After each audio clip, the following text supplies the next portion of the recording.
예, 앞에서 우리가 이제 샘플링이라고 하는 작업이 필요하다고 말씀을 드렸습니다. 이 디리실리 프로세스라고 하는 것에 대해서 우리가 개념적으로 정의는 가능합니다.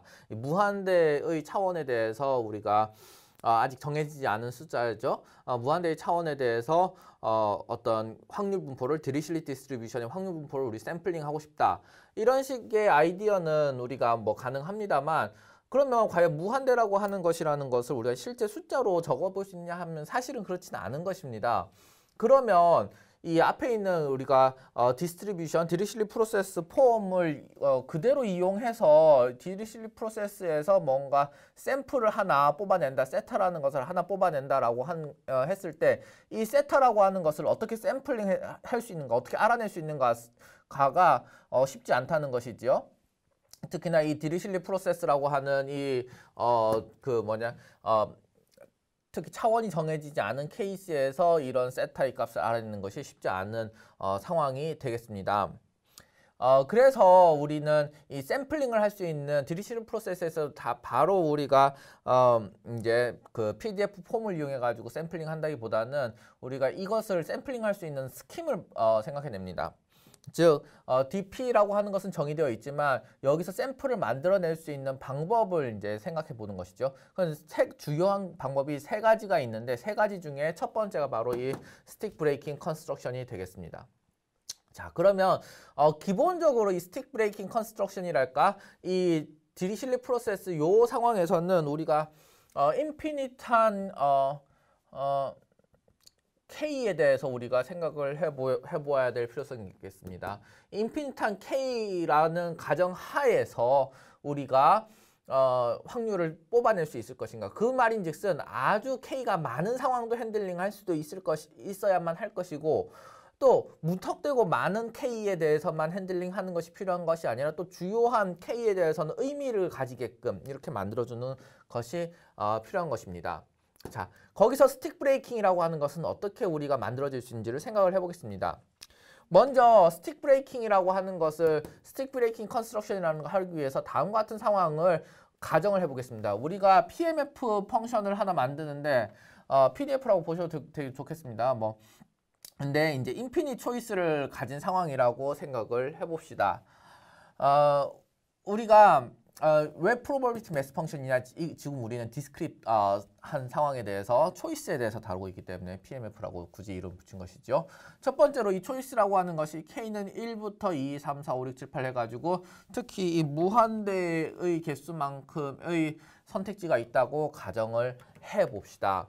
그러면 이 무한대까지도 갈 수 있는, 무한대까지 선택도 가능하도록 확률 부여가 가능해야 될 것입니다. 자, 여기까지 생각을 해보고 우리가 베타 디스트리뷰션이라는 것을 생각해 보겠습니다. 베타 디스트리뷰션이라는 것은 0에서 1 사이에 이제 리미티드 된 레인지 상에서 정의된 컨티뉴어스한 확률 분포가 되겠습니다. 이 상황 하에서 우리가 뭔가 알파라고 하는 1과 알파라고 하는 원래라고 하면은 여기 알파 베타라고 해서 두 개의 파라미터가 들어가는데 그 중에서 하나의 파라미터 요거 1이라고 하는 것은 픽스 되어 있는 상태가 되겠고 이 알파라고 하는 것은 우리가 뭔가 사전 정보로서 주는 것이 되겠습니다. 프라이어 정보로서 이제 주는 것이 되겠다. 그러면 이렇게 프라이어 정보로 이렇게 주어진 상황에서 V라고 하는 어떤 밸류를 하나 샘플링 해보도록 하겠습니다. 그것은 어려운 일은 아닐 것입니다. 만약에 알파가 1, 베타가 1. 지금 이것은 어떤 상황을 얘기합니까? 베타 디스트리뷰션이 알파 이퀄 1이고 베타 이퀄 1인 상황을 지금 이렇게 표현하고 있는 것이죠. 즉 여기 1이고 그다음 여기서 입장에서는 알파가 1인 상황을 여기 표현하고 있는 것이죠. 맞습니다. 자, 이렇게 돼 있으면 얼마든지 우리가 샘플링이 가능할 것입니다. 특정한 X에 대한 샘플링이 가능할 것이고 그 특정한 X에 대한 샘플링이라고 하는 것이 여기서는 VX 샘플링 된 것이 여기서는 V겠죠. 예, 맞습니다. 그런데 이 V를 여러 개 샘플링을 해보자는 것입니다.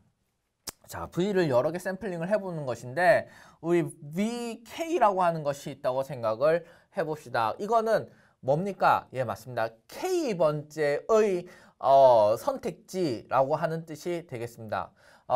이게 만약에 선택지라는 것이 순서가 있다고 했을 경우는 1, 2, 3, 4, 5, 6, 7, 8, 9, 10 순서가 있다고 했을 경우에서는 예를 들면 V1이라고 하는 것은 첫 번째 선택지가 선택될 확률이라고 우리가 얘기를 해보도록 하겠습니다. 자, 그러면 나이스하죠? 예, 맞습니다. 0에서 1 사이가 되어 있기 때문에 여기서 나오는 X 샘플이라고 하는 것은 나이스하게 프로버빌리티 액시옴을 맞춰봐 줄 수 있을 것입니다. 그래서 이게 바로 이제 1이라고 하는 길이의 스틱이 되겠습니다. 이렇게 해서 뭐 요런 정도 딱 맞네요. 0에서 1 사이가 되는 스틱이 이렇게 있다고 합시다. 거기서 V1이라고 하는 길이는 다음과 같았던 것입니다. B1이라고 하는 것은 다음과 같은 길이가 되는 것입니다. 해서 첫 번째로 일단은 요만큼 선택이 되었다라고 가정을 하는 것입니다. 자, 그럼 두 번째는 어떻게 할까요? 두 번째는 또다시 샘플링을 합니다. 두 번째 샘플링하는 순간부터 문제가 생겨날 수 있습니다. 왜 문제가 생겨날 수 있습니까? 기본적으로 이 베타 디스트리뷰션이라고 하는 것에 대해서 나온 샘플 X라고 하는 것은 기본적으로 X는 0에서부터 1 사이가 될 것입니다. 그런데 이게 만약 두 개가 샘플링 됐다고 했을 경우에서는 이거는 프로버빌리티 액시옴을 넘어갈 수도 있는 상황이 되는 것이죠. 즉 이런 식으로 샘플링 하면은 예, 맞습니다. 우리가 원하는 형태대로의 디리실리 프로세스의 샘플이 아닐 것입니다. 결국은 DP라고 하는 것을 전에 풀어봤을 때 어땠습니까? 결국에는 디리실리 디스트리뷰션의 형태로 DP를 정의할 수 있었습니다. 디리실리 디스트리뷰션에서 나온 샘플이라고 하는 것은 기본적으로는 어떻습니까? 예, 맞습니다. 멀티노미얼 디스트리뷰션의 파라미터로도 쓸 수 있게끔 잘 프로버빌리티 액시엄이 지켜진 상황이 되어야만 되는 것이죠. 근데 지금 이렇게 베타 디스트리뷰션을 계속 무조건적으로 샘플링하고 그 베타 디스트리뷰션에서 나온 값을 그냥 그대로 그 확률 분포라고 하면은 안 되는 상황이 되는 것입니다. 자, 그러면 또 다른 생각을 해봅시다. 아, 교수님, 그러면요, 두 번째 두 개 뽑은 거니까요, 평균 내면 되는 거 아니에요? 나누기 2 해가지고 합치면 그러면 0에서 1 사이 되잖아요. 그런데 여기서 문제가 또 발생하는 것입니다. 어떤 문제가 발생합니까? 그러면 K라고 하는 것이 정해져 있어야 되는 것입니다. 근데 K라고 하는 것이 지금 무한대가 되는 상황도 있다는 것이 있지 않습니까? 그러면은 이것은 그렇게 무조건적으로 나눗셈을 해가지고서는 이게 의미 있는 확률값을 알아내기 어렵다. 왜냐하면 무한대를 바로 넣으면 바로 다 0이 돼버릴 것이 있기 때문에 그렇습니다. 그러면은 이것을 해결하기 위해서 우리는 어떻게 하느냐? 바로 그때 이 밑에 수식이 활용되는 것입니다. 네. 첫 번째 샘플에 대해서는 그대로 이것이 이제 첫 번째 선택지에 대한 확률이라고, 프라이어 확률이라고 가정을 하겠습니다. 하지만 이것의 그 다음 샘플에 대해서는 이것을 그냥 있는 그대로 X 크기 그대로가 아니라 남은 부분에 대해서 X 비율만큼이라고 생각을 해보겠습니다. 자, 그러면 이 전체 0에서 1까지 스택 중에서 베타 1에 의해서 선택이 된 V1까지의 거리 빼고 나머지 부분은 어떻게 되겠습니까? 예, 맞습니다. 바로 1-V1이라고 하는 요 거리만큼이 되겠습니다. 이 1-V1이라고 하는 요 원래는 여기서부터 요만큼이었지만 이제는 좁혀 들어가지고 이 정도 길이가 되는 스틱에서 또 브레이킹을 한다고 보겠습니다. 처음에는 요만큼의 1이라는 길이였지만 이제는 요만큼 줄어든 요 1-V1이라는 길이에서 또다시 베타 샘플링을 하여 그 길이 베타에서 샘플링된 V2의 비율만큼 B2의 비율이라고 하는 것은 어떻게 해요? 0에서 1 사이에 B2가 찍혀져 있을 거니까 그 비율만큼이 되겠죠. 그래서 마치 이렇게 되는 것입니다. X가 있고 1이 있으면 이것은 얼마만큼이 여기 B2라고 하겠습니다. B2가 있고 1이 있으면 뭔가 궁금한 게 있고 이것이 1-B1의 크기만큼이 되는 것이지요. 그래서 이것을 알아내려고 하다 보니 어떻게 되겠습니까? 그래서 뭐 여기끼리 곱하고 여기끼리 곱하는 룰을 해가지고 봤더니 이런 형태의 수식이 나오게 되는 것입니다. 그래서 이렇게 남은 비율만큼을 계속 곱해 나가가지고서 그 베타라고 하는 이 값을 알아내겠다. 그래서 결국에는 어떻게 됐습니까? 첫 번째 선택지가 선택될 확률은 베타 1이 되고 두 번째 선택지가 선택될 확률은 B2가 아니라 베타 2가 되고 이런 식으로 해가지고 요 스틱의 길이만큼이 길이만큼이 요만큼 길이, 또 요만큼 길이, 또 어디선가까지 길이만큼이 선택지의 선택 가능성을 뜻하는 길이라고 보는 것입니다. 자, 그렇게 하면 이렇게 컨스트럭션을 하면 인피니트하게 컨스트럭션이 가능할까요? 예, 그럴 것입니다. 왜냐하면은 마치 여러분들 옛날 얘기가 기억나신지 모르겠는데 뭐 그리스 우화 중에 하나인데 아킬레스와 거북이 사이의 경주라고 아킬레스가 더 빨리 가지만 거북이도 뭐 이만큼 간다. 뭐 거북이가 한 발자국 앞에 있으면은 아킬레스가 이만큼 간 길이 다시 뭐 이 우화에 대해서는 한번 읽어보시기 바라고 제가 여기서 얘기하고 싶은 건 언제나 남는 길이가 있다라는 뜻입니다. 그래서 비율만큼 이렇게 떼 나간다고 했을 경우에 항상 스틱이 남는 스틱이 존재하게 됩니다. 무한대로 가도 마찬가지지요. 언제나 비율대로 자르니까 남는 스틱은 존재하게 됩니다. 그리고 그 스틱을 남는 스틱의 비율대로 이렇게 확률을 계산하기 때문에 그 스틱의 아톰들이라고 하는 스틱의 프래그먼트를 다 모으면 모두 썸투 인피니트한 아톰들을 다 모으면 썸투 어떻게 되겠습니까? 썸투 1이 되는 것입니다. 그래가지고 프로버빌리티 액시엄을 잘 지켜낼 수 있게 되는 것이죠. 무한대인 상황에서도요. 그 다음 노멀라이즈 한 것과는 다르게 컨스트럭션이 가능하게끔 되는 상황이 될 것입니다. 자, 이런 스틱 브레이킹 컨스트럭션을 우리는 뭐라고 부르냐 하면은 베타가 GEM이라고 하는 이 분포를 따른다라고 하겠습니다. 여기서 필요한 파라미터는 결국에 뭐였습니까? 알파 하나밖에 없었죠. 그래서 알파가 이렇게 파라미터로 들어가는 상황이 되는 것입니다.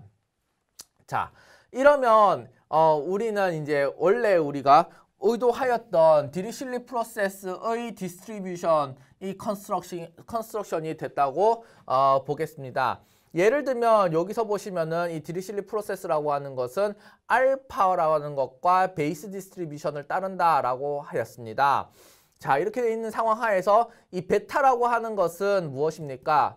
예, 맞습니다. 이 베타라고 하는 것은 위에서 있었던 어떤 클러스터 K개가 무한대까지 간다 한다 하더라도 거기서 선택이 될 확률이 되는 것이고요.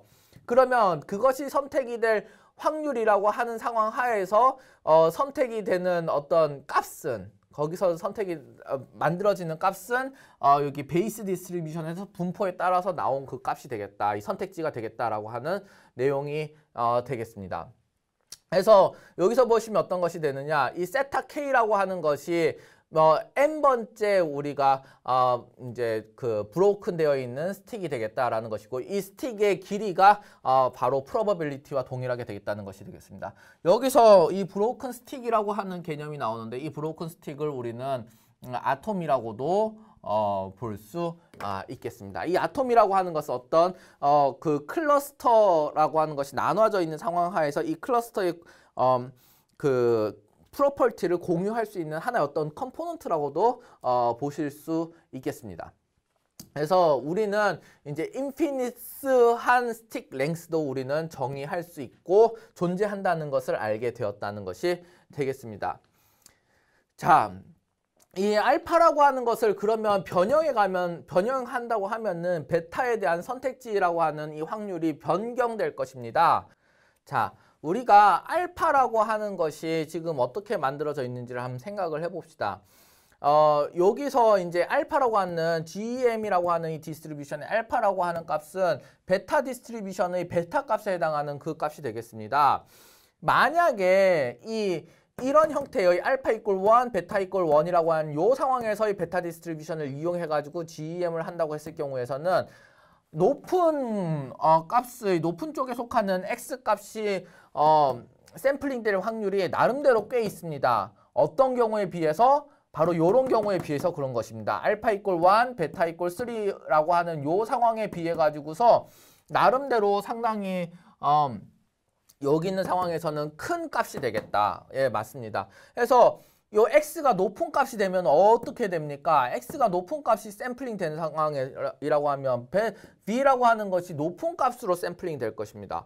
높은 값으로 샘플링 되면 한번 스틱 브레이킹 하는 값이 크게 되겠죠. 그렇게 되면은 뭉탱이 처음에 크게 잘라버리는 상황이 만약에 일어난다고 하면은 나중에는 아주 짜잘한 클러스터들만 뭐 금세 일어나게 될 것입니다. 이렇게 세팅을 하면은 작은 숫자의 거대 클러스터가 나올 확률이 커지게 되는 것이지요. 왜냐하면은 프라이어가 큰 스틱이 될 가능성이 크니까요. 요런 상황이 되면 어떻습니까? 요런 상황이 되면 작은 스틱이 나올 확률이 좀 높아지는 것이지요. 높은 긴 길이의 스틱이 나올 확률은 여기에 비해서는 줄어들게 되는 것이고요. 그렇게 됐을 경우 여기에서는 어떻게 되겠습니까? 예, 맞습니다. 클러스터의 크기가 자잘한 것이 여러 개 나올 수 있는 형태로 컨트롤이 되는 것이죠. 즉 여기 있는 알파라고 하는 것을 조절하여 가지고서 우리가 원하는 어떤 센서티비티를 만들어낼 수 있겠다. 클러스터의 어떤 이제 클러스터를 만들어내는 센서티비티를 생각을 해볼 수 있겠다라는 점이 있습니다. 예전에 클러스터 K라고 하는 것을 찍어서 넣었을 때랑은 다른 방식이죠. K라고 하는 것은 무조건 그 클러스터를 만들어라는 것인데 이것은 클러스터를 구성할 때 어떤 형태로 되도록 구성하면 좋겠고 대신에 K는 그 방침에 따라서 네가 알아서 해라라고 하는 그런 내용이 되겠습니다. 자, 기본적으로 이것은 익스포넨셜 그로우스를 보입니다. 그렇기 때문에 사실은 상당히 빠른 속도로 CDF가 머추어해지는 것을 여러분들은 보실 수 있을 것입니다. 그래서 사실은 미닝풀한 클러스터는 제한적이게 되겠습니다. 그래서 데이터셋 사이즈가 엄청 커진다 하더라도 인스턴스의 개수가 커진다 하더라도 클러스터의 개수는 나름대로 리미팅이 되는 상황이 되는 것이죠. 이런 익스포넨셜 그로우스를 좀 카운트하고 싶은 목적이 있을 수 있습니다. 예를 들면 이런 익스포넨셜 그로우스가 반드시 우리 현실에서의 클러스터 생성에 잘 맞는다고 보기는 어려울 수도 있습니다. 그래서 예를 들면은 이런 디스트리뷰션 중에서 파워로 디스트리뷰션이라든지 집 디스트리뷰션이라든지 이런 디스트리뷰션들이 텍스트 계열에서는 좀 클러스터링 하는 데 있어서 현실과 좀 더 유사하다라고 하는 그런 것들이 있을 수 있습니다. 그럴 때는 우리가 이 디리실리 프로세스를 사용한다기보다는 예를 들면 좀 더 추가적인 파라미터를 활용해서 핀맨 프로세스라든지 이런 것들을 선택을 하여서 우리가 프라이어를 모델링 할 수 있는 상황이 되겠습니다.